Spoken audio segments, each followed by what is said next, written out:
자, 우리 한번 따라해 볼까요? 우리 후반전엔 이깁시다.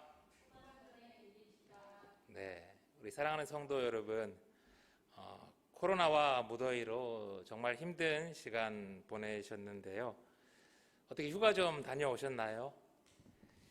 아마 코로나 또 더위 때문에 꼼짝하지 못하신 분들도 많았을 것 같은데, 그래도 그나마 집에서 이 올림픽 경기를 시청할 수 있어서 얼마나 다행인지 모르겠습니다. 올림픽을 이렇게 보다 보면 가장 기분 좋을 때가 물론 이겼을 때겠죠.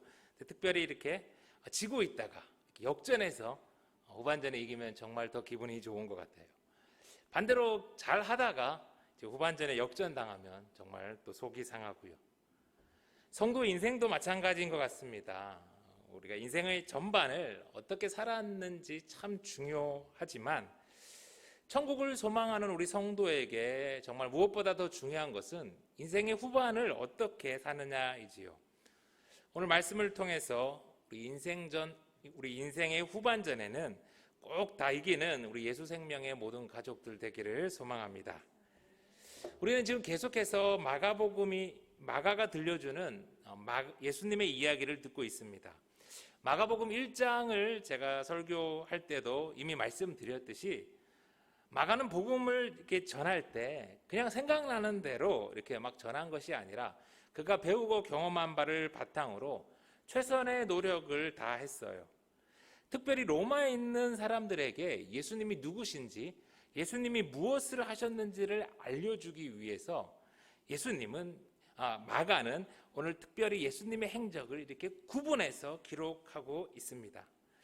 마가복음의 이제 첫 번째 부분에는요, 예수님이 제자들과 갈릴리 주변에서 하신 일들을 기록하고 있고요.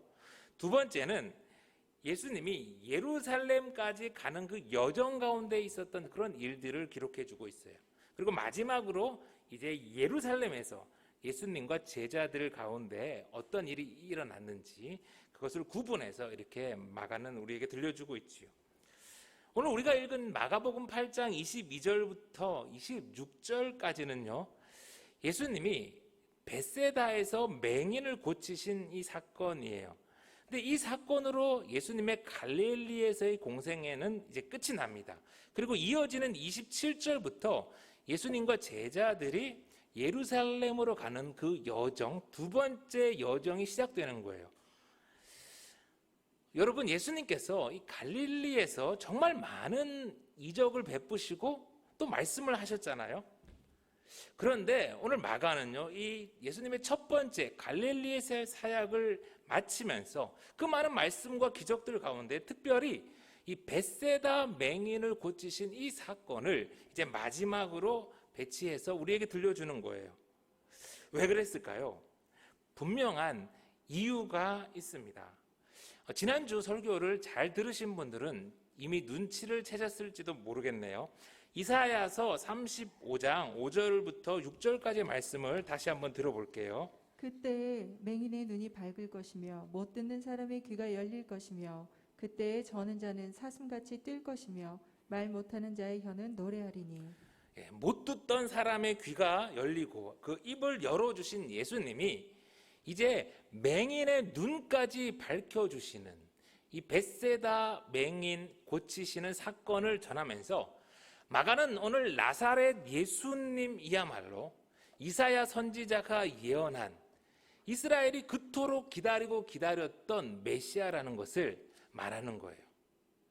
그런데 여러분, 지난번 수로보니게 여인, 그리고 지난주 청각과 언어장애로 고통받던 그 사람을 고쳐주신 그 에바다 사건과 같이 오늘 예수님이 벳세다에서 맹인을 고쳐주시는 사건도 이 과정이 상당히 특이합니다. 22절부터를 다시 한번 우리 볼게요. 벳세다의 이름에 사람들이 맹인 한 사람을 데리고 예수께 나와 손대시기를 구하거늘 예수께서 맹인의 손을 붙잡으시고 마을 밖으로 데리고 나가사 눈에 침을 뱉으시며 그에게 안수하시고 무엇이 보이느냐 물으시니. 그 벳세다 사람들이 막 예수님 주변에 몰려와서는 이 맹인 한 사람을 데리고 옵니다. 그리고는 예수님한테 나와 고쳐주시기를 요청했죠. 그런데 예수님이 이 맹인 손을 붙잡으시더니 그를 데리고는 마을 밖으로 나가시는 거예요. 이 마을 사람들 앞에서 능력을 바라셔도 되는데 그러시지 아니하고 예수님은 이 사람을 마을 밖으로 데리고 나가셔서 거기서 치료하세요. 갈릴리에서의 어떻게 보면 마지막 기적인데 예수님은 왜 굳이 그를 마을 밖으로 데리고 가셨을까요? 예수님은 더 이상 벳세다 사람들에게 자신의 기적을, 능력을 보여주고 싶지 않으신 거예요. 이번에도 청각 장애인과 같이 예수님은 맹인의 눈에다가 침을 뱉으십니다. 무리에서 따로 떼어내시고 침을 뱉으시고 안수하시고, 이 방법은 지난주 에바다 장애인을 고쳤던 그 방법과 꽤 유사해요. 그런데 오늘 갈릴리 사역을 마무리하는 것으로 기록된 이 벳세다 맹인 사건은요, 지난주 사건 또 다른 여러 가지 예수님의 치유의 기적 사건과는 굉장히 좀 다른 특이한 점이 있답니다. 24절부터 다시 한번 잘 볼게요. 쳐다보며 이르되 사람들이 보이나이다. 나무 같은 것들이 걸어가는 것을 보나이다 하거늘 이에 그 눈에 다시 안수하심에 그가 주목하여 보더니 나와서 모든 것을 밝히 보는지라. 여러분 눈치채셨나요? 보통 예수님이 말씀하시거나 안수하시면 한 번에 낫잖아요. 아니, 이 땅에 메시아로 오신 분인데, 하나님의 아들인데 한 번에 나아야 되잖아요. 그런데 이번에는 예수님이 침도 뱉으시고 직접 안수도 하셨는데 치료가 잘 안 된 것 같아요. 나무 같은 것들이 걸어가는 것처럼 보인다고 그렇게 맹인이 말해요. 이 맹인의 말에 예수님이 다시 한번 눈에다가 안수하십니다. 이거 어찌된 일인가요? 갈릴리에서 예수님이 너무 많은 능력을 사용하셔가지고 혹시 예수님의 그 능력이 다 떨어진 건가요? 아니겠지요. 예수님은 지난번에와 마찬가지로 오늘도 이 두 번의 안수를 통해서 제자들에게 전하려고 하는 뜻이 분명히 있으신 거예요. 예수님이 첫 번째 안수하시니 이 맹인의 눈에 사람들이 보였어요. 보이나이다 라고 이렇게 번역된 이 말은요, 헬라어 블레포라고 해요. 이 맹인은 아마 기억도 가물가물할 만큼 오랜 시간을 어둠 속에서 있었을 거예요. 그러다가 눈을 뜨니까 얼마나 좋았겠어요. 보여요, 보여요. 예수님 정말 보여요. 아마 그런 기쁨에 차서 큰 소리로 예수님에게 보인다는 말을 했을 겁니다. 그런데 오늘 이 맹인의 눈에 사람이 사람으로 보이는 게 아니라 나무 같은 것들로 보인 거예요. 예수님이 그 말을 들으시고는 다시 그 눈에 안수를 하십니다. 그랬더니 이번에는 그가 주목하여 보다, 디에블레센이라고 되어 있어요. 그의 눈을 통해서 예수님이 다시 안수하시니 주목해서 볼 수 있게 된 거예요. 막 눈을 떠서 처음에는 흐릿하게 보인 것 같았는데 다시 안수하시니 그가 초점을 가지고 주목해서 볼 수 있게 된 거예요. 그리고 마침내 이 시각 장애인은 다 나아서 모든 것을 에네블레펜, 밝히 보게 되었다라고 해요. 블레포 디에 블레센 에네블레펜. 그냥 보고 주목해서 보고 밝히 보게 되었어요. 여러분, 분명 예수님은 한 번에 잘 볼 수 있게 할 수 있으셨지만 예수님은 이 맹인된 사람을 이와 같이 단계적으로 보게 하셨음을 오늘 제자들에게 보여주셨어요. 왜 그러셨을까요? 제자들도 바로 이 맹인과 비슷하다는 것이지요. 여러분 26절의 말씀을 이제 다시 들어보세요. 예수께서 그 사람을 집으로 보내시며 이르시되 마을에는 들어가지 말라 하시니라. 예수님이 그를 밝히 보게 하시고는 집으로는 보내시면서 마을로는 들어가지 말라고 하세요. 왜 그래요? 조금 전 이 맹인을 마을에서 끌어내신 것처럼 그 마을을 돌아가지 못하게 하시는 것은 바로 그 마을이 벳세다였기 때문이에요. 여러분, 예수님은 이미 벳세다에서 수많은 말씀과 기적들을 베푸셨어요. 그런데 고라신과 벳세다와 가버나움 이곳들은 끝까지 예수님을 거부하고 배척했어요. 그래서 예수님은 더 이상 벳세다 사람들 앞에서는 호기심거리가 될지 모르는 그런 우려에 기적을 베푸시지 않으신 거예요. 또한 예수님은 밝히 보게 된 이 사람을 벳세다 그 마을로 돌아가지 말라고 하세요. 그곳으로 돌아가면 이 사람의 눈이 다시 어두워져 그가 안 좋아질 것을 염려하셨기 때문이에요.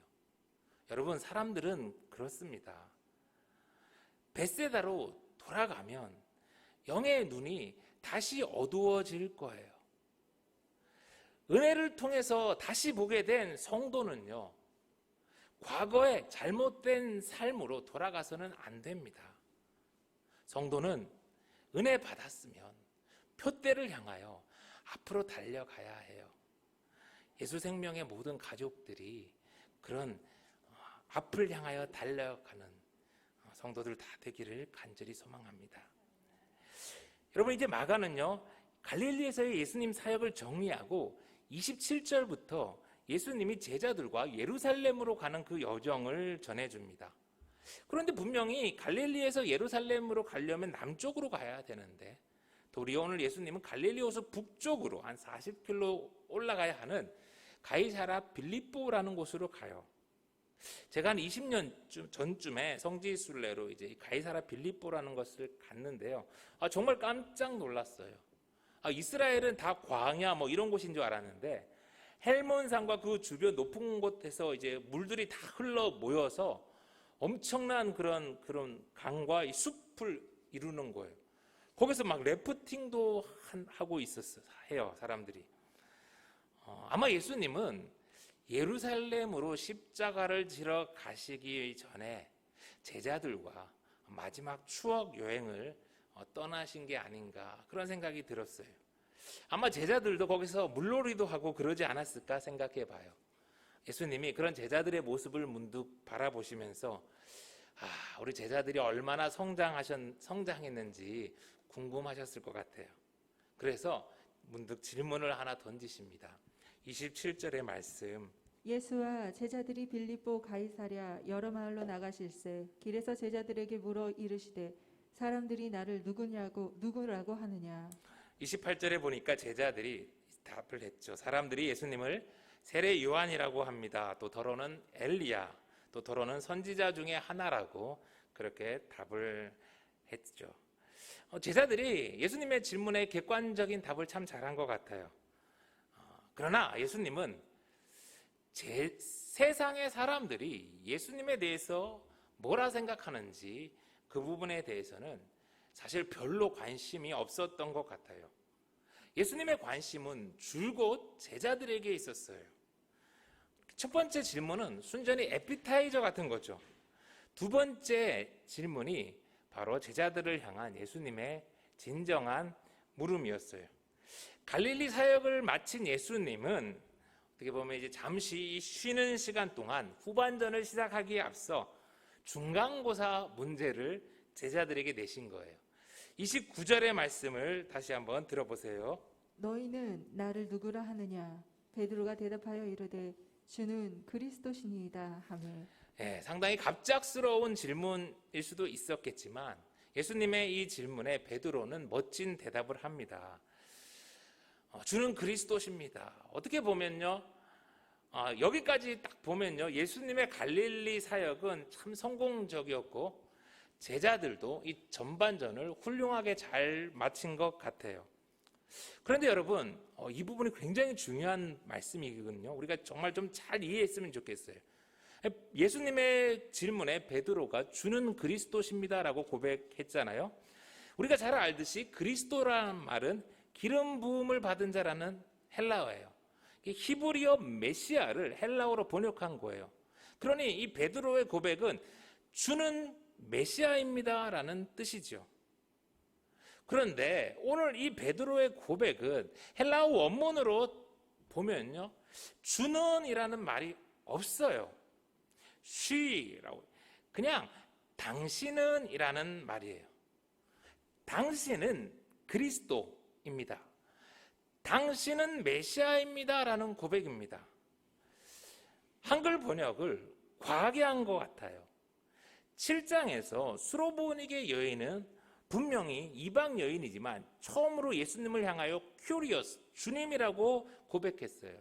그러나 베드로는 여기서 예수님을 향하여 그저 당신은 메시아입니다라고 고백하는 거예요. 같은 사건을 기록하는 마태복음도 역시 베드로는 예수님을 당신은이라고 고백하고 있어요. 베드로는 아직 예수님을 주님이라고 고백하지 못한 거예요. 물론 예수님을 향해 메시아입니다라고 답한 것도 대단한 것이죠.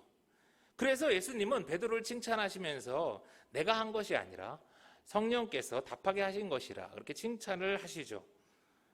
그러나 명백하게 베드로는 아직 예수님을 주님이라고는 고백하지 못했어요.